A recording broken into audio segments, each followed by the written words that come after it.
Preaplauso. No hagáis lo mismo cuando llegue Kiko, porque si aplaudís al que llega tarde, no jodáis, que le estáis reforzando la conducta negativa. Todavía sí, son cosas que pasan. ¿Puede haber aplauso irónico o sarcástico? Sí, no sé cómo suenan los aplausos irónicos, pero... Aplauso y medio.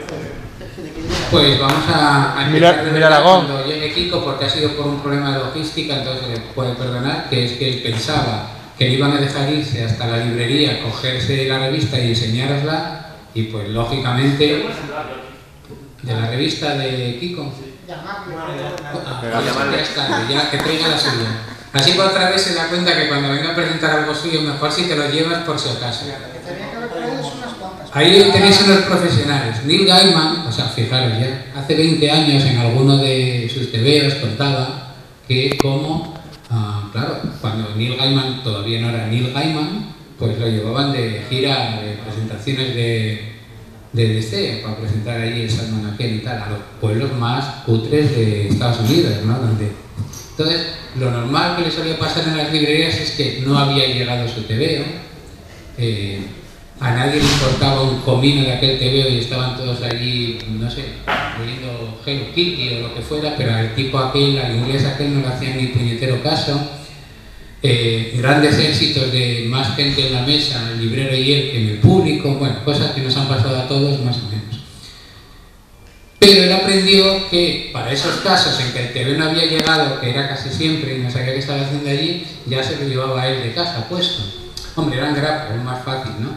Pero, bueno, joder, aprendió y era Neil Gaiman. Y dice que ahora va siempre. Es Neil Gaiman, es un bestseller, pero que va siempre con una novela. Nunca la van a... Eso me ha pasado también, presentar mi libro sin mi libro y yo tuve que sacar mi ejemplar, ¿no?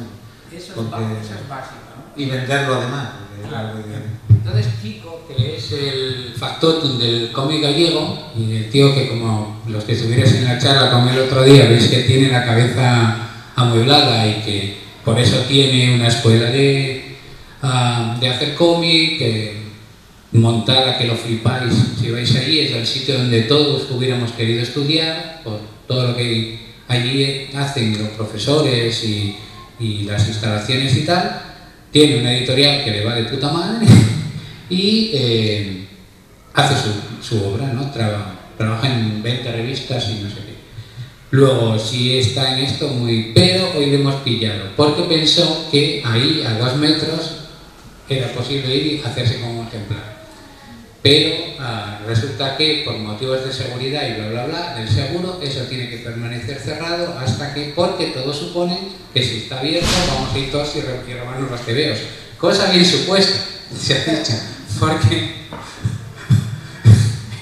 sabéis que como no hay excomunión para quien roba libros, supongo que será también extensiva a los tebeos. Entonces, bueno, iba a quedar eso devastado. Con lo cual, el seguro no cubriría nada, nos detendrían a todos, bueno, sería un caos. Con lo cual, no pienso que no se podía acceder. Y por eso estoy yo aquí echando este rollo, tratando de entretener mientras él llega, para que no se pierda nada. No obstante, podemos ir comentando algo. Yo, pues la verdad es que cuando pensamos esta mesa y lo de hacer sobre revistas que se están haciendo y tal, porque también hablando en las charlas del otro día veréis que tanto Federico del Barrio como Kiko, que no llegó a la época de las revistas clásicas, pero Federico que sí y tal, hay como cierta nostalgia de las revistas, ¿no? Que es sorprendente porque mucha gente la que siente nostalgia de las revistas no lo vivió, con lo cual sientes nostalgia de algo que realmente compraste de viejo o no sé qué, o en retapados o cosas de estas, ¿no? Pero yo también comentaba el otro día que una cosa que tenían las revistas y que ahora no tienen, en ese sentido, es que no es lo mismo leer, para mí no fue lo mismo leer Los Pitufos. Yo los leí de pequeño en una revista que se llamaba Strong, que fue la primera que los publicó, y salía cada semana y salían 2 páginas. Entonces, para leer Los Pitufos Negros, que es la mejor historia de zombies que se ha escrito jamás, y encima el otro día vi los originales, porque en una exposición en París están los originales de Los Pitufos, lo flipas. Lo bueno que era su estudio haciendo esos. Pero no es lo mismo leerlos así cada semana con la idea de que los vas a seguir leyendo que abrirte el libro, que como lo ha salido mi hijo, abriéndose el libro y leyendo todo un tirón las 28 páginas de los Pitufos Negros, ¿no? Entonces, la lectura la modifica el formato en que lo lees. No era lo mismo leer, yo qué sé, Estrato de Miguel Ángel Prado, cada capítulo en un mes, eran 8 páginas, en el 1984, no, en el 84, y cada mes leías un episodio y al final era toda la historia. ¿Qué coger ahora? Coger el libro y leerlo. Bueno, a mí me parecía... Yo he vivido la misma época que tú, soy creo que un poco más joven que tú, y yo recuerdo los Pitufos Negros, por ejemplo, una de las historias que recuerdo haber leído, y realmente estaban hechas para ser leídas así, o sea, tú te leías y había un suspense, había algo que te dejaban vivo hasta la semana siguiente. Quizás también porque era un crío, pero creo que es la época que más he disfrutado leyendo TVO. Yo eso lo he hecho de menos, desde luego. Y no creo que sea solo nostalgia, es que creo que era mejor. Bueno, y este es el ejercicio nostálgico de lectura. Pero tenedlo en cuenta que a veces cuando se leen clásicos del cómic publicados así, como por ejemplo El Teniente Blueberry, ¿qué dices? Es que escribía mucho Charrier, pero es que tenías que recordar lo que había pasado la semana anterior. O sea, ya te condiciona, la forma de lectura condiciona la forma en que la gente lo hace, ¿no? Entonces, bueno, ya podemos empezar porque Kiko ha hecho un esfuerzo sobrehumano y ha logrado llegar con la revista, y además, ahora sí que merece el aplauso porque os ha dado una a cada uno.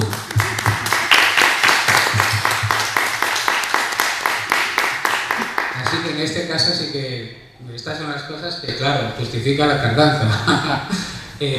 Bueno, pues estamos aquí para hablar de revistas. En una de las primeras charlas vamos a tener otra mañana con Juanjo el Rápido, que hace La Resistencia.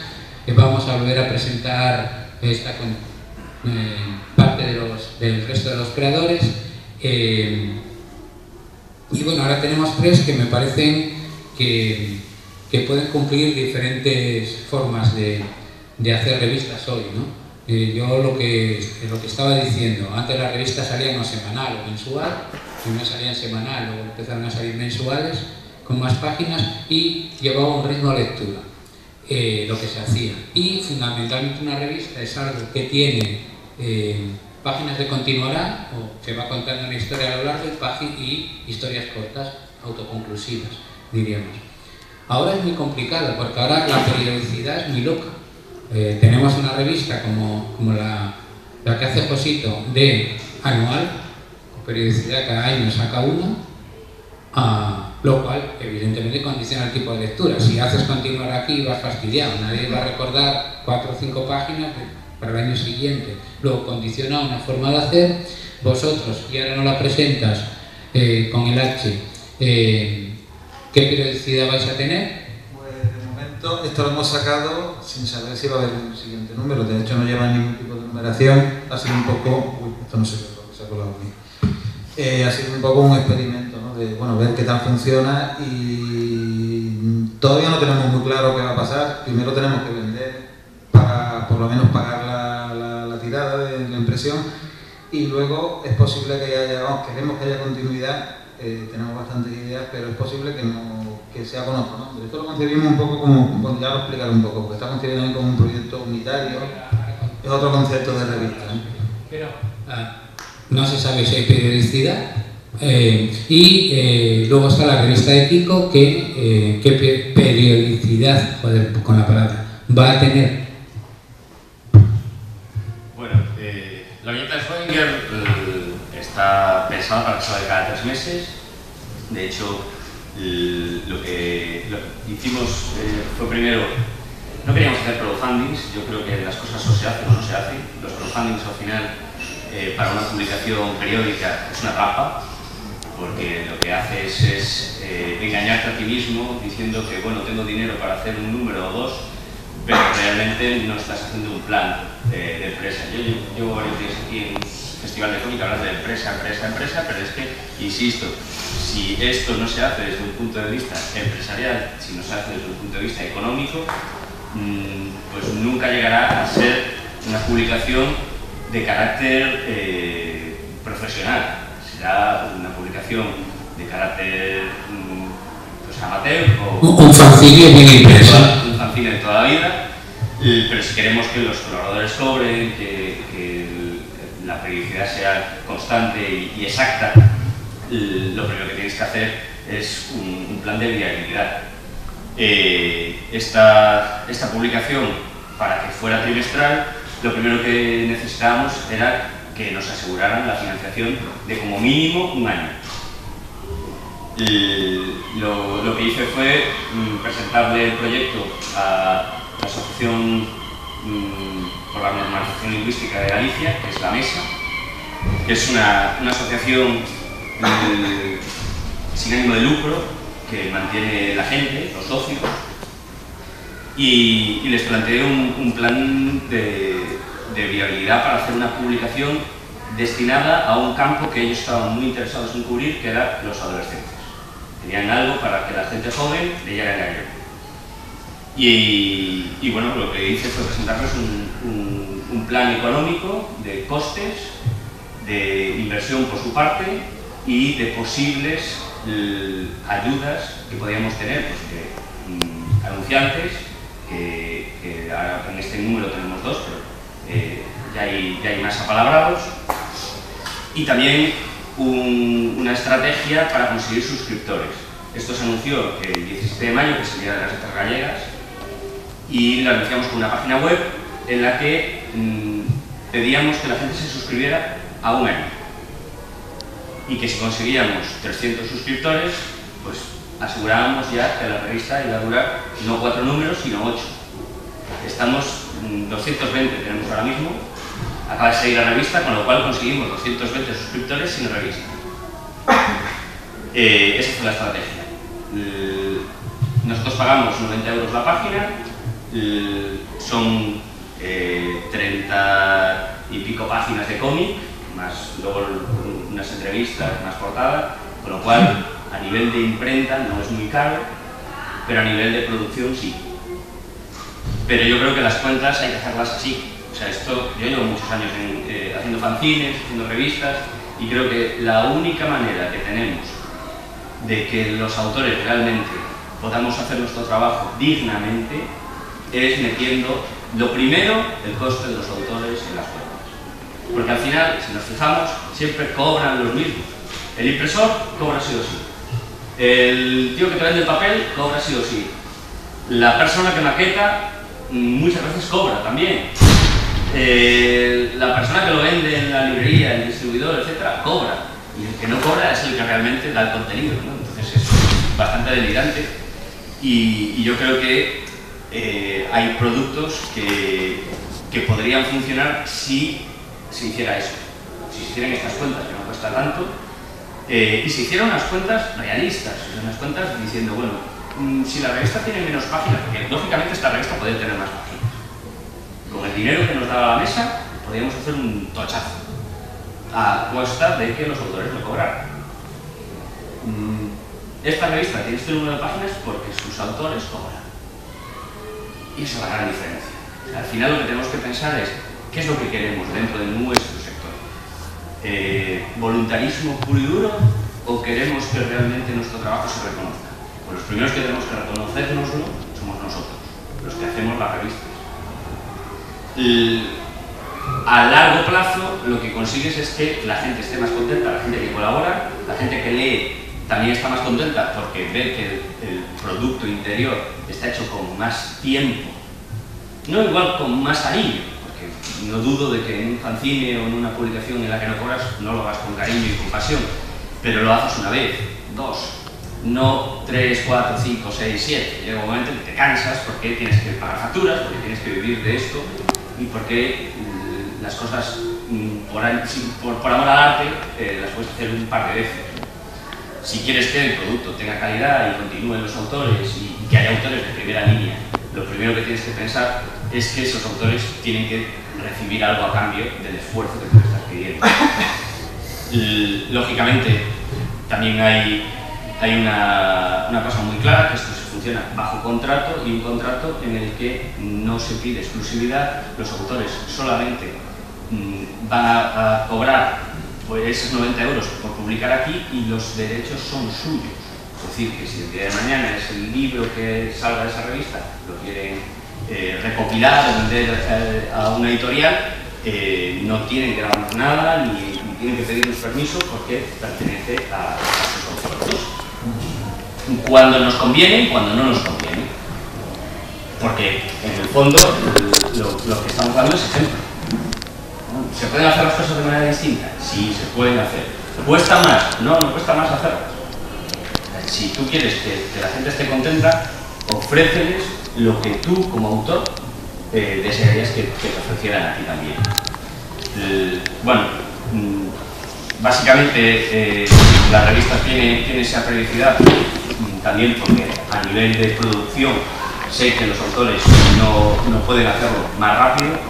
A nivel de ventas necesitamos, esto va a librería, no va a kiosco, entonces necesitamos que haya un pozo dentro de tiempo, ¿no? Dentro del mercado para que la gente pueda comprar los 1500 ejemplares que publicamos, que ya llevamos vendidos más de 500. En la feria de viñetas entre el Atlántico se vendieron 250, más 220 suscriptores y las primeras ventas que nos han llegado, ya llevamos 500 vendidas. Yo creo que al final esto es el resultado de muchas hostias, de muchas cosas mal hechas y de fracasos. En España tenemos problemas cuando decimos es que mi revista ha fracasado o mi empresa ha fracasado, me he pegado un leñazo tremendo y me he quedado temblando. A mí me enseñaron que hay que pensar de otra manera, que hay que pensar como los americanos. En esto sí que tenemos que fijarnos en ello. Ellos piensan que una empresa nunca va a triunfar si la persona que lo lleva no se ha pegado unas cuantas hostias antes a nivel económico, porque es la manera de que sean cautos, es la manera de que sepan dónde la han cagado previamente y dónde no van a poder nunca equivocarse. Yo ya me he metido unas cuantas leches, he hecho publicaciones de todo tipo, desde fanzines, revistas para librería, revistas periódicas, revistas para periódicos, con lo cual he vivido muchísimas meteduras de pata y muchísimas leches del mercado, porque el mercado está ahí y tampoco lo controlamos, ¿no? Entonces, bueno, pues cuando me planteé hacer esto, lo primero que tenía claro era que había que solucionar desde el primer momento cosas que en los proyectos anteriores no había cubierto. Y lo primero era tener claro a qué sector nos dirigíamos. En este caso era muy importante, porque la gente que nos da el dinero no son del mundo del cómic, no son editores, es gente que se dedica a defender la lengua gallega. Entonces, tanto el concepto de la revista como los productos que íbamos a dar dentro de ella tenían también que tener presente de que teníamos que conseguir eso. Y por eso se llama la viñeta de Schrödinger. Mucha gente dice, ¿qué cojones es eso? Schrödinger, ¿no? Es un autor gallego que vivía en un país de estos con mucho frío. No, básicamente es un mensaje que tiene que ver con la lengua, con la cultura y con el cómic gallego. Nuestra cultura, nuestra lengua actualmente está como el gato de Schrödinger, viva y muerta a la vez. Hay gente que directamente piensa que el gallego y que el cómic gallego no existe, y hay gente que sí, que estamos empeñados en que tiene que existir y se tiene que publicar. Con lo cual, por eso decidimos llamarla así, que era una manera también de hacer un guiño a la sociedad, a que dependía de ellos, ¿no? A las redes sociales, porque nuestro eslogan es salva al gato. En Facebook los gatos dan mucha pena y entonces es la manera de que nos compren. Y al mismo tiempo es una manera de dar un guiño a la ciencia, porque la lengua gallega también está en extinción dentro de campos científicos, ¿no? Hay muy poca gente que esté haciendo sus tesis doctorales, sus trabajos en gallego, y los que lo hacen voluntariamente y muchas veces a pesar de que consiguen menos dinero, que les dan menos subvenciones, etcétera, etcétera. Hay muchísima fantasía alrededor de las subvenciones en las comunidades autónomas que tenemos cultura y lengua propias. Desde fuera estos días me he dado cuenta de que nuestro presidente Feijóo lo está haciendo muy bien, porque da la sensación de que nos da muchísimo apoyo y ayuda, pero es totalmente falso. O sea, esto actualmente no existiría sin la asociación La Mesa por la Normalización Lingüística, es decir, de la gente que apoya la lengua gallega, sin la SPA, que es la asociación que se unió después del anuncio de la revista, que es la Asociación Sociopedagógica de Galicia, de los profesores y profesoras, y sin la gente que está concienciada de que la cultura gallega hay que apoyarla, y que hay que apoyarla y hacerlo con cariño y con calidad. Porque yo lo que tenía claro es que esto no funcionaría si no hacíamos que incluso la gente que no habla gallego no tuviese ganas de comprarlo. Era la única manera de vender 1.500 ejemplares de una publicación en una lengua como el gallego es haciendo que la gente que no lee gallego también la quiera escoger porque tiene calidad. Tenemos que olvidarnos de la militancia, tenemos que olvidarnos de que se va a comprar en gallego porque está en gallego, porque a mí me parece que hay que apoyar todo lo que es en gallego, no es la solución. Lo que tenemos es que demostrar que tenemos calidad suficiente y que la gente la quiera comprar. Exactamente igual que hacen los japoneses, que nos venden su cultura, nos venden sus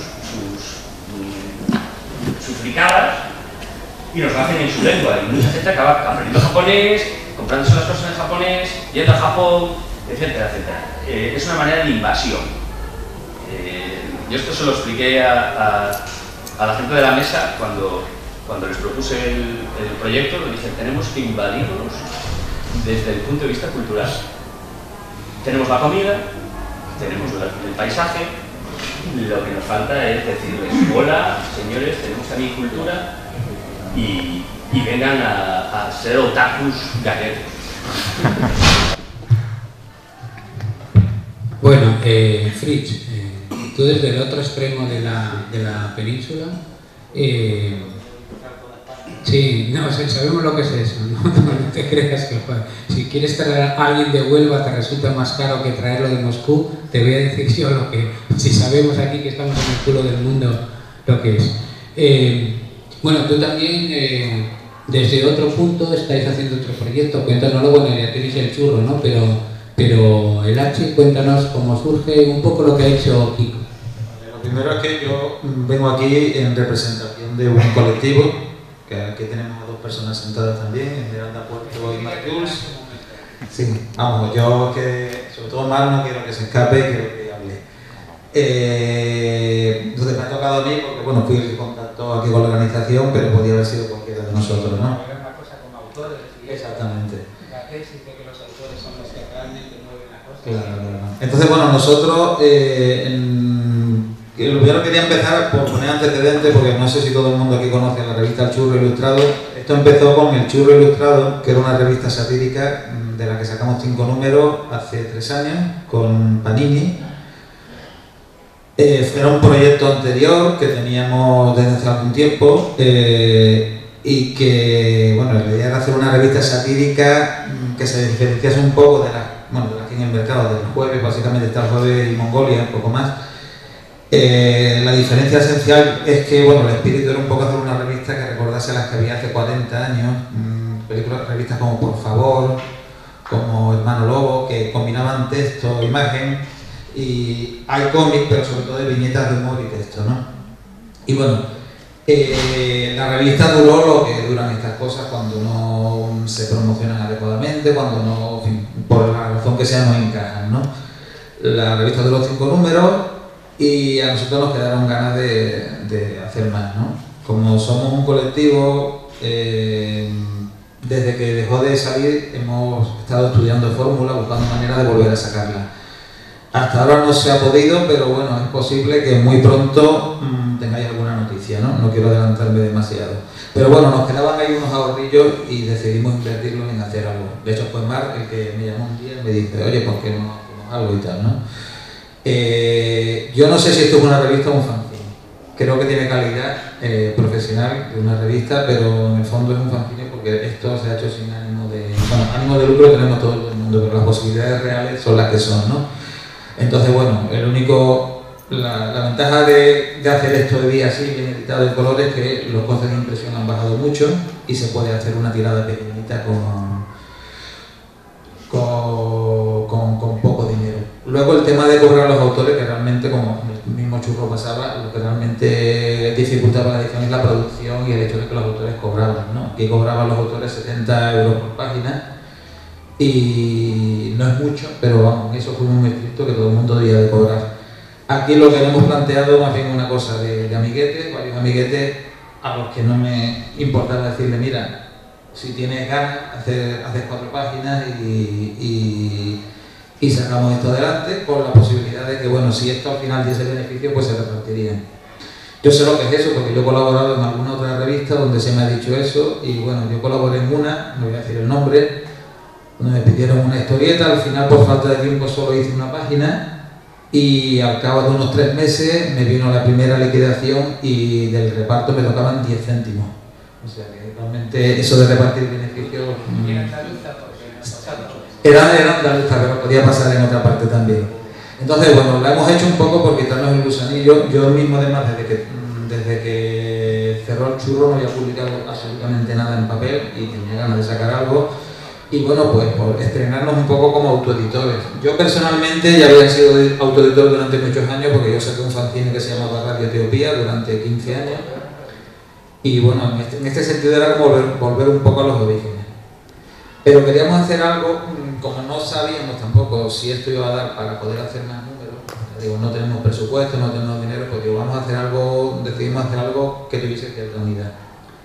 Entonces, bueno, si la revista de Kiko es en gallego, esta no está en ningún idioma, en este caso es el idioma de las señas porque es una revista muda. Eso fue lo que le da un poco de unidad. Exactamente. Es tan muda que, bueno, que ni siquiera... Tiene una brevísima introducción, que son estas 5 líneas de aquí, y el resto es todo imagen, ¿no? A mí el cómic mudo, además, especialmente me interesa mucho. Yo hice un álbum entero hace ya bastantes años, lo presenté también aquí. No lo presenté aquí, pero bueno, hablamos de aquí cuando vine, sí. La criatura de la tierra incierta, Mar también ha hecho mucho cómic mudo, y bueno, es algo que nos parece interesante porque creo que es un reto para el dibujante de... ¿Quién? Ajá. Sí, no, yo de hecho, el tema del cómic mudo yo empecé a hacerlo hace unos 20 y pico años y entonces lo que pasa es que la historia que salió publicada en el 2005 la hice muy poquito a poco, pero cuando yo me lo planteé no conocía demasiadas historias largas que fuesen mudos, un álbum entero, eran algo de historias cortas. Cuando lo salí resulta que Astiberri me lo metió en una colección de cómic mudo porque había unos pocos, ¿no? O sea, parece que como había una tendencia, ¿no? Y bueno, en este caso, el tema de que sea mudo tampoco es algo gratuito. La idea era... aquí solo se pusieron se dio mucha libertad a los autores, ¿no? Lo único era, aparte del límite de páginas, bueno, que fuese mudo y luego había un tema. Y el tema era la censura, ¿no? Entonces el hecho de que sea mudo es un poco como una metáfora del silencio al que nos obliga. Por eso aquí tenéis la portada, que la he hecho que tenéis, la magnífica portada, es una máscara así amordazada, ¿no? Luego, cada dibujante ha trabajado por su cuenta y lo curioso es que cuando hemos tenido todas las historias reunidas, pues hemos visto que nos ha salido algo con bastante unidad, ¿no? Hay temas que se repiten, todo tiene un contenido así como distópico, incluso en las historias que hay más humor, el humor es bastante amargo, hay elementos que se repiten como las máscaras, en fin, que ahí nos ha salido algo bastante unitario, ¿no? Tenemos ganas de seguir, ya digo, estamos moviendo hilos para ver si de alguna manera podemos volver a sacar el Churro. Y si conseguimos por lo menos que esto se autofinancie, posiblemente sacaremos más publicaciones. No sabemos qué continuidad va a tener. Lo mismo nos planteamos hacerlo con otra letra del alfabeto en vez de la H, o lo mismo con la H, todavía no lo tenemos decidido, ¿no? Entonces, bueno, esto es una revista, pero también podría ser un pequeño álbum, ya digo, porque no se ha hecho con el ánimo de tener una periodicidad, que un poco lo que da, que es la característica de una revista. Pero bueno, eso... Bueno, Josito, en sueños. Buenos días. Bueno, lo primero, nosotros somos... ¿Bien? Sí. Primero, el micrófono. Nosotros somos, si Kiko explicaba que lo primero era pagar a los autores, no pedirles a los autores una y otra vez una historia, pues nosotros somos el mal ejemplo de todo eso, porque nosotros no podemos, al tratarse de una revista gratuita, no nos lucramos de ello, entonces no tenemos beneficio y no podemos pagar a los autores. Y le pedimos una y otra vez historias a cada uno de ellos. Entonces, bueno, muchas veces tienes que hilar muy fino para saber a quién pedir, a quién no abusar de la gente. Después quería hacer una puntualización, y es que revista fanzine para mí es lo mismo. Yo creo que es lo mismo, porque una revista de cómic debería ser una revista de fans de cómic, porque normalmente la gente que dibuja son fans de cómic, y debería estar destinado a fans de cómic. Entonces, al final, un fanzine creo que es eso. Y una revista, yo no sé si cuándo deja de ser un fanzine y cuándo empieza a ser una revista. No sé la calidad que debe tener para eso. Cuando cobran los autores. Cuando cobran los autores. No es una cuestión de calidad. En Francia la diferenciación lo hacen muy fácil. Hay fanzines, hay procines, que son fanzines hechos sin cobrar por parte de autores profesionales, y después están las revistas en las que lo que hay es un producto destinado a ser vendido y con un fin de conseguir dinero a cambio. Y una dirección editorial. Y una dirección editorial, una línea editorial y una criba de calidad. Que no entra todo, calidad o gusto de los dirigentes. Exactamente, no todo el mundo va a poder publicar ahí, porque a lo mejor, pues, imagínate, la zona 84. Sí. Pues si tú hacías humor tipo Francan, a lo mejor no entrabas en la zona 84 porque no pegabas ni con cola. Bueno, como hoy soy bastante más noble que todos ellos, yo voy sobre la marcha. Exacto. Pues, no te dejes interrumpir por ti. No, bueno, Kiko creo que deberíais haber asistido todos a su charla el primer día, porque bueno, es un poco el ABC de lo que tienes que seguir para hacer una revista, y bueno, siempre escuchándole aprendes un montón. Eso ya a nivel personal que hacerlo. Y nada, pues en Sueños es un poco eso, lo hacemos aquí para las jornadas del cómic a nivel, o sea, con periodicidad anual, y surgió un poco todo a raíz del aporte de un compañero nuestro, Manuel Menéndez, que guionizaba historias y bueno, murió, se lo llevó una enfermedad, y quisimos que siguiera estando en las jornadas de cómic. Entonces nos juntamos sus amigos, los que dibujábamos para él algunas de sus historias y tal, y decidimos sacarlo.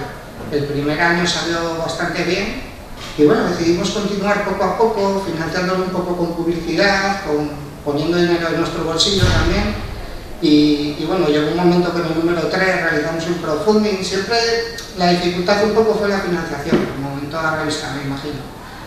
Y nada, la verdad que la gente se prestó a ello, porque realmente, como explico, no pagamos, y los mismos amigos de Manuel, después por el boca a boca, gente que nos escribía que quería participar, pues se fue apuntando un poco a esto, y es como fue creciendo un poco la revista, y como hemos mantenido contenidos que yo creo que están bastante bien. Intentamos siempre tocar un poco todos los palos, que haya para todos los gustos, y bueno, yo creo que ya hemos reunido un grupo de gente y de personajes habituales que ya aparecen en todos los números, y que muchos de ellos, aparte de autores, colaboradores, pues ya son amigos. Ya, bueno, cuando acaba todo esto hacemos una celuca muy guay con todos los autores, que al final es lo que creo. Mira, ayer mismo estábamos en una terraza con unos cuantos, y al final es eso, las jornadas. Hacemos una revista para las jornadas, y por supuesto que recogemos su espíritu. Como sería el tema, ¿no? de cuando deja de ser fanzine, empieza a ser revista, esto antes estaba muy claro. Si eran fotocopias, era fanzine. Pero la tecnología vino a... Quiero decir, cualquiera de estos está mucho mejor editado que mi libro, por ejemplo, ¿no? Te jode, claro, ¿no? Entonces, ya esa diferenciación no sirve. Lo que sirve es otra cosa. El otro día, aparte, encontrar en fanzines autores totalmente profesionales que no tienen editor y terminan... Es lo que nos ha pasado un poco a nosotros, ¿no? Yo ahora mismo tengo todo el proyecto que es sin editor, pero esto no tendría un editor que me lo sacara, y digo, al final lo saca en plan fanzines, pero yo no me podía imaginar que con mi edad se quería sacar los fanzines, pero bueno, así no es la cosa. Bueno, pero también esto es una parte también interesante, ¿no? Quiero decir, el fanzine lo que te permite, o sea, el fanzine, la publicación no pensada para que recuperes, te permite hacer algo que tú quieres hacer porque te da la gana y lo haces porque sí. Esto choca con nuestra historia, porque nuestra historia es de Hugo Pratt. No cogió un lápiz en la mano para hacer un dibujo que le gustase a él en la vida. Él, si no tenía un contrato, no hacía un garabato, se iba de viaje o lo que fuera. Y cualquier dibujante clásico de Bruguera que tú le dijeras que dibujase por gusto, te decía, pero tú estás loco, chaval. Esto lo haces porque quieres, o esto no, esto se hace porque.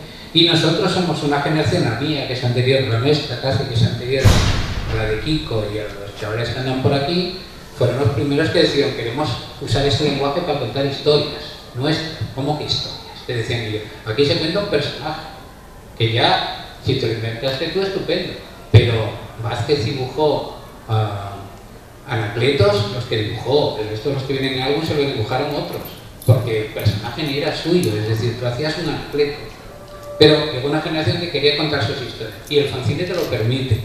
Y es grandioso que algunos de los autores franceses que nos gustan mucho, yo que sé, Berberian, se hacen fanzines. No porque no tengan trabajo, tienen trabajos puertas, no dan tiempo pero hacen fanzines porque quieren hacer aquello que saben que no van a poder hacer en el libro generalista, ¿no? El que están haciendo. Y esto es una parte que es importante. ¿Por qué? Porque esto permite que el medio avance.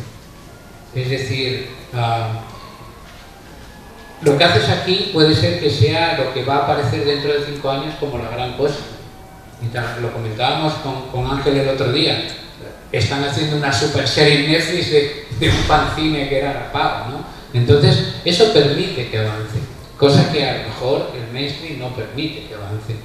Y como somos autores, estamos interesados con pretensiones diferentes, a ser otro ladrillo en el muro que construya el mito Spiderman, por poner un ejemplo, o el mito Asterix, no importa, no es un tema de personaje, pues esto te lo permite. Y esto me parece interesante. También es cierto que esta revista se convierte más en antologías que en revistas.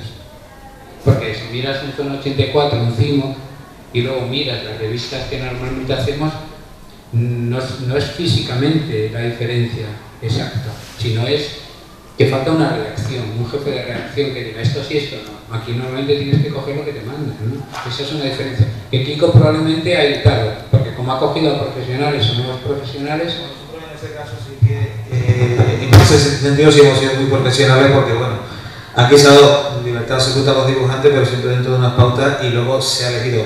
Aquí somos 7 colaboradores en total, o sea que tampoco en el churro eran 40. Pero en ese sentido hemos sido tan exigentes como en el churro, y a los autores a lo que se llamaba era porque sabíamos que iban a hacer lo que queríamos, ¿no? Evidentemente no, en ese sentido creo que sí es una revista profesional, no lo es sencillamente en el sentido de que aquí nadie va a volver, pero lo demás creo que sí. Y además que el fanzine es reivindicable y honorable, era lo que trataba de decir, ¿eh? Efectivamente, yo creo que es que el problema está en el léxico. Vamos a ver, tenemos que nosotros mismos ser claros cuando estamos haciendo fanzines, cuando estamos haciendo procines y cuando estamos haciendo revistas. Porque si no, el propio lector se hace un puñetero lío y no entiende nada.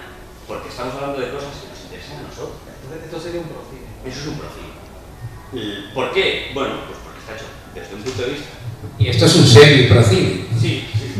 O sea, es que, a ver, realmente el fanzine tiene una función, que una es la que dice Ángel, que es realmente muy interesante porque hace que el medio crezca y que los propios autores le den collejas al mundo editorial y que está pensando en vender y le muestre otros caminos, ¿no? Pues yo creo que el caso de la asociación en Francia es el caso más paradigmático de todos, ¿no? Pero por otro lado, era la manera también, como decía Josito, que los autores noveles pudiesen practicar, enfrentarse al hecho de publicar desde un punto de vista con una periodicidad y con unos parámetros más o menos claros. El parámetro fundamental es que te veían reproducido. Sí, pero tenías un número de porque páginas, tenías una fecha de antes entrega. no era fácil en mi época. La primera fotocopia que yo vi, me la tuve que hacer yo. Claro. Que todas hicimos fanzines, ¿no? Sí, pero tener una persona que esté llamando, pidiéndote las páginas, diciéndote, tienes que entregar tal día, tienes que entregar tantas páginas, y tiene que ser sobre X tema, eso es una prueba de fuego para una persona que aspire el día de mañana a dedicarse a nivel profesional, porque si no eres capaz de hacer eso, no vas a ser nunca capaz de ser profesional. Y luego está la revista profesional, en la que ya el que trabaja es un profesional, con lo cual tú ya estás llamándolo porque te interesa esa persona, porque te interesa que haga ese trabajo y que le estás haciendo un encargo. Entonces, en cuanto hay un encargo con unos parámetros totalmente editorialistas, lo que tienes es que remunerar ese encargo, porque si no, directamente estás pidiendo a alguien que trabaje gratis. Es lo mismo, exactamente lo mismo que la hostelería. Todos cocinamos. Todos nos hacemos un huevo frito, una tortilla, unos palitos de padrón, etc. Eso sería el equivalente a aficionado. Todos los aficionados de vez en cuando invitamos a los colegas a comer. Puede ser un chef de la hostia, ojo, o sea, ahí no me estoy metiendo en la calidad de lo que hagas. Entonces tú comes, le das de comer a 30 colegas, eres una persona que estás haciendo un fanzine gastronómico, ¿no? Porque todo Dios viene a comer gratis un dinero que has puesto tú para hacer comida, o a lo mejor ponen un poco de pasta para comprar la materia prima, ¿no? Que sería el caso del papel, pero no pagan al cocinero, ni a la maestría del cocinero, y allí jala todo. Luego está la parte que cocina de la hostia y que de vez en cuando pues dice, mira, en estas fiestas de mi pueblo voy a cocinar tantas cosas, si ponéis pasta yo os hago unos platos del copón y lo degustamos aquí en la fiesta. ¿Tiene calidad de estrella Michelin? Sí. ¿Puede la gente disfrutar tanto como el restaurante de esta persona? Sí, coño, es el mismo tío que cocina. No va a cocinar peor porque lo haga gratis, ¿no? Lo que se llaman demostraciones de chef. Yo tengo un amigo cocinero italiano que hace muchísimo. Y cuando voy a una show cooking de estas que le llaman, joder, la gente come gratis de un cocinero de primera línea. Pero luego cuando vas a su restaurante, ahí el platito tiene incluido el dinero equivalente a su sueldo, y a su electricidad, y a su agua, y a sus gastos básicos. Yo creo que esa es la diferencia. Ahí está. Entonces, no tengamos vergüenza, ni miedo, ni dudas de decir lo que estamos haciendo. Yo cuando hago un fanzine o colaboro en un fanzine, lo digo, esto es un fanzine. De banda, la primera etapa era un fanzine, porque allí éramos aficionados, no éramos profesionales y estábamos intentando meter la patita.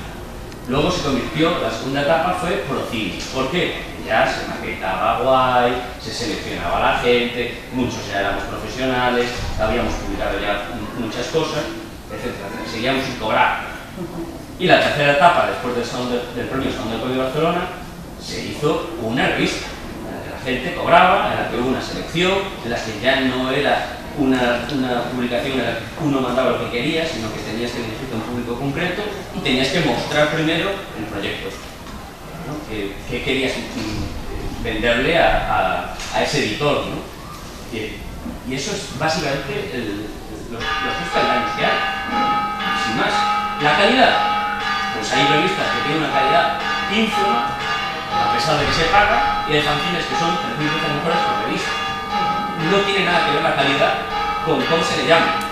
Lo que tiene que ver es cómo funciona, cómo está elaborada y qué tipo de financiación va a tener. Si le llamamos a todo revista, hostia, los lectores se van a volver tarumbos. Es que el principal error es nuestro, que no sabemos realmente. Yo, a nivel personal, yo no sé lo que estaba haciendo. Yo a todo lo llamo fanzine. Sí. Y después, respecto al otro punto que decías, sí está guay, porque yo, por ejemplo, a medida que vas haciendo las revistas y tal, hay gente que te escribe y te dice, oye, gracias por incluirme todos los años, porque es gente que dibuja muy bien, que tal, que por H o por B no le ha salido bien esto del cómic, pero sí sabe dibujar dibujar muy bien y tiene cierta calidad, entonces te dice, si no fuera porque me llamas, porque me exiges, porque tal, a lo mejor ya no estaba dibujando. Y eso sí que mola porque a veces tienes miedo en caer en ese cliché de, oye, mándame algo gratis que lo va a ver mucha gente y tal, pero claro, no te voy a pagar.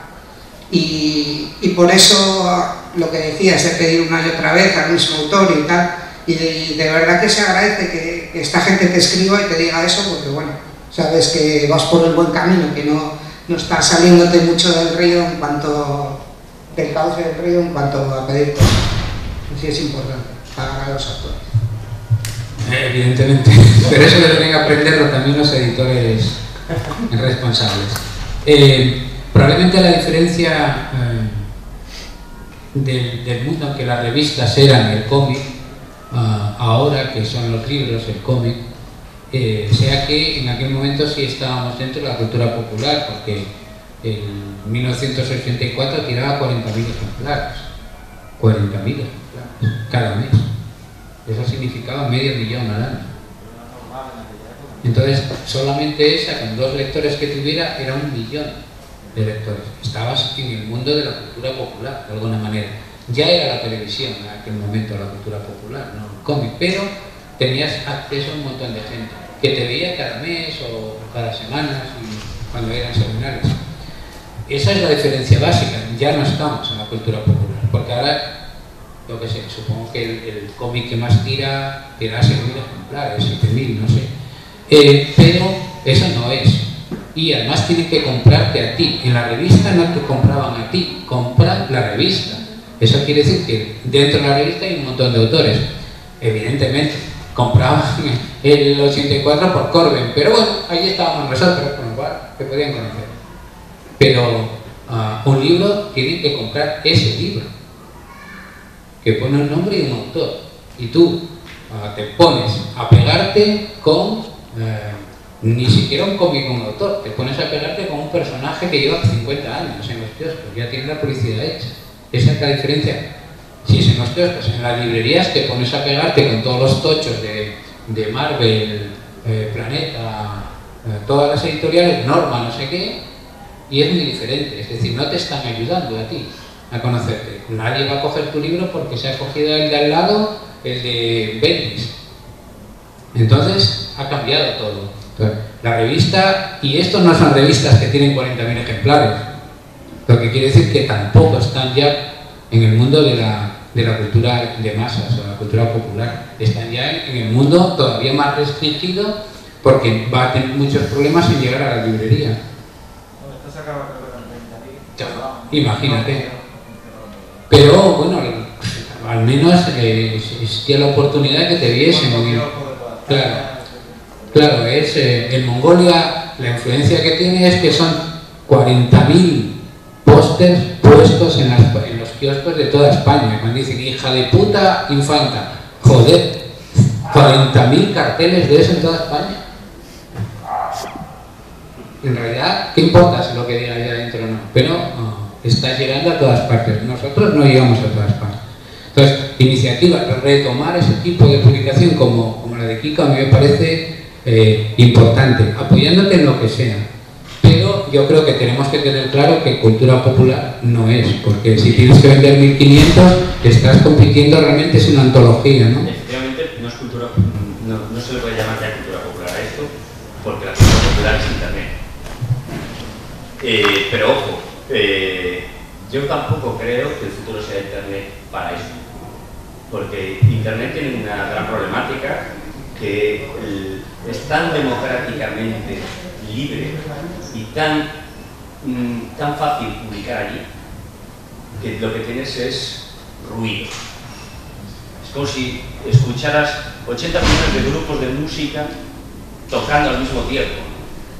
Hostia, de ahí alguno puede decir, hostia, este me mola y voy a comprar un disco, ni de coña. Es totalmente ficticio. Por eso también las publicaciones digitales lo tienen tan complicado, porque al final tienes que estar todo el rato haciendo campañas publicitarias y haciendo muchísimo más ruido que el resto. ¿Quién puede hacer ruido? Apple, Amazon, Google, o sea, las grandes multinacionales. A mí cada vez que me llega un contrato que me pone que tengo que ceder para el futuro mis derechos para Internet, ¿no? Para ediciones digitales, directamente digo, ni de coña. Porque ahí nadie me asegura el control, ni de la obra ni de la difusión. Con lo cual es como si directamente le estuvieras regalando a todos los habitantes del mundo tu libro gratis. No tiene ni pies ni cabeza. Nuestro futuro es otro. Fijaros lo que ha pasado con el cine y con la música. Los videoclubs se han ido a la mierda, las tiendas de discos han desaparecido y han vuelto al vinilo. Mira, el vinilo, voy a mi fallado, no sé cómo se dice en español, ¿decís fallado aquí también? Tocadiscos, ¿no? Donde guardáis las cosas en las casas arriba. Sobrado es la Guardilla.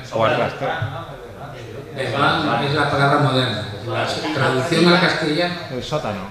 El gallego es así, fallados El cuartucho. el cuartucho, exactamente.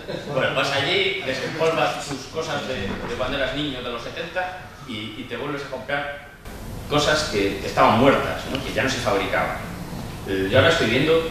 El otro día yo vi una tienda de Sí, es que yo estoy viendo ahora a los chavales, los adolescentes, están volviendo a comprar cintas de cassette, como si fueran lo más, ¿no? Dices, ponen lo analógico, vuelve, ¿no? Dices, hostia, entonces ¿para qué vamos a dejar lo analógico? ¿Qué es esto? No lo dejemos. Si realmente esto lleva muchos años funcionando, tiene una función cerebral diferente a la lectura en digital, y nosotros aún por encima tenemos el hándicap de que lo nuestro es dibujo, de lo que lo nuestro es doble página y composición, número de páginas y el propio objeto en sí mismo, ¿no? Porque no es lo mismo que sea una grapa, que tenga lomito, que tenga tapadura o que tenga lomo de tela. Eso también nos influye a la hora de consumirlos, son objetos. Con lo cual, que sea uno de masa, me da igual. Que llegue a millones de personas, es que me da igual. Porque en el fondo, al final, lo único que queremos es comunicar. Ayer lo hablábamos, cuando cualquier escritor, cuando un cineasta escribe o hace una historia, no está pensando en a cuántos millones de personas le estoy contando esto. Le está contando. Que llega a 50 millones de personas, de puta madre. Que llega a 5.000, de puta madre, igual. Porque en el fondo lo que tú querías era contar una historia. Para cuánta gente llegue, para cuánta gente la disfrute, es algo que no depende exclusivamente de ti y que no es el fin principal de escribir esa historia. Nadie, creo yo, tiene en su casa un libro porque diga, bueno, es que este libro lo voy a guardar porque lo han leído 50 millones de personas. Este eslogan que ponen muchos grandes... Pero no seas injusto, si lo compran por eso. Por eso existen los nadie museos. lo guarda, pero lo que me refiero es nadie lo guarda porque dice, un libro de mierda que no te ha gustado. Tú no lo guardas porque pone, lo ha comprado 3 millones de personas, ¿no? Dice, pues son 3 millones de gilipollas. He comprado un libro malísimo, con lo cual lo voy a Cash Converters y lo vendo. Para que otros gilipollas pique. ¿Hablas de Pablo Coelho? ¿Eh? ¿Hablas de Coelho? No, hablo de miles de bestsellers que tienen ese eslogan por fuera y que directamente lo que nos están intentando vender es cantidad, no calidad. Tienes que seguir como un borrego a estos 3 millones de personas que se han gastado la pasta en esto, ¿no? Pero nadie te pone, este libro cómpralo porque es muy bueno, este libro te va a gustar mucho, ¿no? Que al final es por lo que tiene que seguir existiendo libreros en este mundo. Este mundo no funciona con Amazon. ¿Por qué? ¿Qué te vas a fiar? ¿De las estrellitas que pone allí? Pues sí, casi sabe que las estrellitas se compran y puedes tener a 40 chinos dándole allí a me gustas y diciendo que es cojonudo. No sabes quién te lo está recomendando. Por lo mismo que no sabes que una crítica que está en internet, que está detrás de un nick, no tiene la misma validez que si te la hace un crítico con su nombre y apellidos. O sea, un crítico te está diciendo, hola, soy fulanito de tal, me dedico a la crítica. Soy el Rubius y os vais a comprar esto. No, pero es que el Rubius no es no está recomendando nada. El Rubius es... U otro, no sé si te recomiendo. Un booktuber. Es un chico booktuber de 5.000. Es tu colega. Oye, tío, a mí me mola mucho eso. Pero no está analizando la obra, a mí me mola. Entonces, si conoces al Rubius y te mola lo que hace el Rubius, a lo mejor tienes la suerte de que te guste. Pero no te lo está analizando, no te lo está desmenuzando. No está haciendo que tú veas más allá de lo que tú como lector llegarías a ver, ¿no? Que es la función realmente de un crítico y de una persona que es especialista en un medio. Pero os contaré una anécdota. En el periódico que tenía mejor suplemento cultural de México, el Universal, había un crítico que hacía la reseña de un libro cada día. Cada día reseñaba un libro. 365 al año. Se leía cada día un libro. Qué jefe, ¿no? No me lo creo. Digo que tampoco es significativo el hecho de que si está en papel es verdad y si está en la red no. Quiero decir, en cualquier lado. No me refiero... Y los libros más editados de cómic en España son los libros editados por las ediciones generalistas que han sacado directamente de chicos jóvenes que han sacado de internet, de los que tienen un blog y cosas de estas todos los días, y están siendo los más editados. Si yo no estoy hablando de que internet sea... Y los más vendidos. O sea, a lo que me refiero es que no nos debemos de dejar engañar por la novedad que supone internet y la facilidad que supone publicar en internet. Yo creo que tenemos que seguir teniendo los mismos criterios profesionales y de calidad que teníamos cuando todo eso no existía. Porque en el fondo, cuando un youtuber saca un libro, es lo mismo que cuando en los años 70 una persona que salía en la televisión salía y escribía un libro, ¿no? Es exactamente lo mismo. Luego había los que tenían mucha calidad y acababan siendo autores, autoras, y los que pues, fueron flor de un día y se quedó allí en el libro simplemente en una cosa mediática. Exactamente igual que las canciones del verano. Bueno, pero ahí ya nos metemos en el plagio, los negros, etcétera, etcétera, ya es otro tema. Plagio. Hablando de cómic, Dios mío, mejor no nos metamos ahí. Pero bueno, a lo que me refería era que tampoco nos tiene que parecer mal que los tiempos hayan cambiado y que el objeto de masas cultural ya no sea el cómic y muy probablemente lo sean los videojuegos. Hoy en día yo creo que es el lugar donde se puede hablar de cultura popular de verdad. Pero dentro de esa cultura popular también volvemos exactamente a los mismos parámetros de los que estábamos hablando antes. Hay videojuegos hechos por aficionados, hay videojuegos hechos por gente que ya tiene calidad profesional pero aún no consigue dinero a cambio, y luego hay gente que da el salto a multinacionales, le compran el proyecto que era una cosa sin ánimo de lucro pero muy bien hecha, un gran grupo, etcétera, etcétera. Pero ya está ahí, está claro, ahora mismo estamos en el siglo XXI y eso es el equivalente en los años 60 al cómic en España. Nosotros ya no estamos ahí, estamos en otros parámetros y tenemos que hacer tebeos para el siglo XXI y pensar en cómo conquistar a lectores y lectoras para que nos sigan comprando y esto no acabe siendo ópera, en la que la puedan consumir gente que tiene muchísima pasta y que se puede permitir el lujo de comprarse un cómic de vez en cuando. Yo creo que lo que tenemos que pensar es cómo podemos renovar todo esto, cómo podemos hacerlo para que económicamente compense a los creadores seguir haciendo el esfuerzo de crear cómic, porque no se trata de que se dejen de hacer fanzines, no, para nada. O sea, los fanzines deben de seguir y los aficionados deben de seguir haciendo fanzines y los profesionales también deben de seguir de vez en cuando utilizar su tiempo y su talento para mostrar otros caminos. Pero sí que es cierto de que estamos en una situación en España que a nivel de industria los autores somos los más perjudicados, pero también somos los primeros en seguir el juego y los primeros en decir que sí a condiciones que nunca dirías si tu trabajo no fuese hacer deberes, si fuese ir a trabajar gratis un fin de semana a una cafetería. O hacer una prueba para trabajar en IKEA, ¿no? Ese tipo de situaciones que nunca harías gratis, las estamos haciendo continuamente en el mundo del cómic y de la ilustración. Si queremos que esto cambie, los primeros que tenemos que dar el paso y empezar a reivindicar nuestra profesionalidad somos nosotros. Y ojo, incluso cuando empezamos, yo se lo digo a mis alumnos siempre, que es, si no quieres que te tomen por el pito del sereno, empieza tú valorando tu trabajo y tu tiempo. No des nada gratis que no te dé la puñetera gana realmente de darlo gratis. Porque si no, nadie te lo va a valorar. O sea, si tú quieres dar algo gratis, lo das porque te da la gana.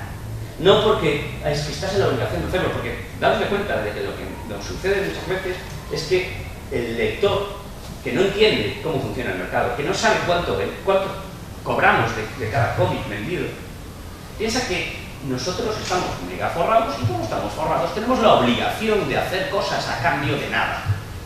Hace poco, hace 2 o 3 días, vi en internet una conversación en la que una persona le pedía un dibujo gratis a otra y para que se la hiciera gratis la condición era de que es para era un retrato, quiero que me hagas un retrato gratis. Entonces cuando dice yo no hago retratos gratis, le dice no, es que es un retrato gratis para mi hermano que se está muriendo. Dices, hostia. Claro, si esa persona la conoces y sabes que es cierto, está ya en tu voluntad de hacérselo o no, es un cariño que se lo vas a hacer. Pero en internet, a una persona que no conoces de nada, que no sabes ni de dónde cojones vive, y te está pidiendo eso, intentando utilizar algo tan triste como la enfermedad de alguien o la problemática de una persona para que tú trabajes gratis, es muy perverso. Y eso está ahí. Y eso va a seguir funcionando siempre. Por lo mismo, formar autores desde el punto de vista de que esto es una profesión y de que esto tiene que funcionar exactamente igual que cualquier otra profesión. Fijaros que muchas de las cosas que nos pasan a nosotros ya no les pasan tanto a los diseñadores gráficos. ¿Por qué? Coño, porque un diseñador gráfico tiene claro que el tío que entra o la tía que entra por la puerta es un cliente y que esa persona está pidiéndole que le solucione un problema. Entonces, si tú quieres que te solucione el problema, para. Punto. Somos solucionadores. En el fondo no somos creadores, estamos solucionando un problema al editor que necesita contenidos para vendérselo a lectores. Entonces, nosotros tenemos la capacidad de poder crear historias para que los lectores estén contentos comprando esos libros a esos editores. Si no pensamos así, vamos a seguir regalando el trabajo. Sí. Y seguiremos. ¿Tenéis alguna pregunta? Sí. De cosas que hemos comentado. ¿Oís bien o la acerco el micro? No. Levanta un pelín. Casi igual, ¿no? Pues tengo una pregunta sobre cosas que hemos hablado estos días y que habéis comentado aquí. Una relativa, digamos, a la profesionalización y crecimiento personal de los autores cuando le cortas las piernas a la posibilidad de experimentar a través de revistas, fanzines, con historias cortas y lo obligas casi a que si se quiere hacer profesional tiene que hacer novela gráfica. Entonces está ahí obligado a sacar una obra que a lo mejor no está preparado, digamos que no tiene una madurez artística para alcanzar, pero es que a lo mejor antes no tenía etapas como para ir quemando y acercarse así. Es un problema que tenemos en más de un campo. En el pasa lo mismo y los videojuegos ya es un escándalo. ¿Qué pasa eso? Sí, por eso yo creo que las revistas no deben de desaparecer. Muy probablemente no van a poder volver nunca al kiosco, porque el kiosco está muerto. O sea, que no leemos prensa, que era lo que mantenía el periódico. ¿Qué me vas a decir? La prensa está ahora mismo desesperada buscando una solución, pero como tiene que sacar el periódico todos los días, tampoco le da mucho tiempo para llorar y para estar por las esquinas dándose cabezazos, ¿no? Pero realmente lo que necesitamos es que haya posibilidad de poder publicar todo tipo de obras, no solamente la que esté de moda. Si os fijáis un poquito, ha dado la vuelta a la tortilla. En la época en la que empezó Ángel, era justo al revés. Era, yo quiero hacer una obra muy gorda que tiene 400 páginas, ¿es a color? No. Es muy caro, no se puede hacer eso, los lectores no están preparados para comprarse ese tipo de libros, con lo cual vas a hacer tus 3-4 páginas en la revista, en blanco y negro, y te vamos a hacer un recopilatorio de 48-64 páginas, que es el mercado. Ahora mismo es justo al revés. Sacamos tochos, porque es más barato, obviamente, imprimir a todo color, porque la imprenta ha evolucionado y es mucho más sencillo, y lo vamos a hacer como si fuera una novela, porque llegamos estéticamente, engañamos a lectores que creían que el cómic era para niños y llegamos a muchas más gente. Pero ahora ya, es que yo hago historietas cortas. Hostia, es que esas historietas cortas es uno de los problemas que tengo a la hora de vender a los editores, el tema de las historietas cortas, Pero en literatura los cuentos no venden, o sea que no os preocupéis que ahí seguimos en... Pero de todas formas, uno de los problemas, el tema de experimentar, es que yo creo que los editores, yo lo que he observado, es que los editores españoles no arriesgan prácticamente nada, van a lo seguro. Entonces yo he tenido problemas por presentarles cosas que no saben cómo catalogarlas. En el momento que no saben cómo catalogarte, te dicen que no. Te dicen, está muy bien, me gusta mucho, pero no es para mí, no es comercial. Pero ojo, y en las revistas creo que sí, que había... Si te van a publicar 8 páginas, no es lo mismo que se tienen que publicar 100, se pueden cargar un poquito más. Claro, sí, es que yo creo que el asunto no es de culpables, todos somos culpables, todos, los autores, los editores, los libreros, los lectores, todos somos culpables de lo mismo. Lo que tenemos es que buscar soluciones. La solución no es, joder, es que no arriesga. No es que no arriesgue, es que primero tiene que venderse, o sea, si un editor tiene dinero, se va a arriesgar. Sí, porque dices, bueno, tengo Naruto y Naruto me da X miles de euros al mes, con lo cual, con lo que me da esto, tengo un extra para decir, bueno, este autor a lo mejor no vende una puta mierda, pero a mí me gusta mucho y es muy experimental y es muy interesante, lo voy a publicar. ¿Me voy a pagar un añazo? Sí, pero lo hace porque tiene dinero. El problema es que no tenemos dinero. El problema es que no hay muchos Narutos y no hay cómics que vendan lo suficiente como para que nos permitamos el lujo de experimentar. Efectivamente, las revistas bien hechas, es decir, revistas en las que cobremos todos, aunque sea simbólico, pero que cobremos, lo que hacen es dar posibilidades de probar y de mostrar a los lectores cosas que a lo mejor el lector a bote pronto no se gastaría 30 pavos en un tocho así de una historieta muda. Y dices, hostia, pero bueno, no es mucha inversión de dinero, me parece interesante la propuesta, me la voy a comprar porque no estoy gastando ahí un libro de tapadura con una edición mucho más cara, etcétera, etcétera. Yo creo que la función de la revista está ahí. La revista está en catapultar a autores noveles que no son capaces efectivamente de hacerse una novela gráfica de 100 páginas, porque, coño, primero tienes que hacer la corta y luego una intermedia o álbum francés y luego dar el salto, porque es que tienes que dominar el medio, el ritmo. Y por último está también el tema del autor profesional, que de repente le apetece contar una historia corta. Dices, que esto no me da con algo, pero a mí me apetece contarla, ¿no? Y el problema es que ya no hay para ninguno de los editores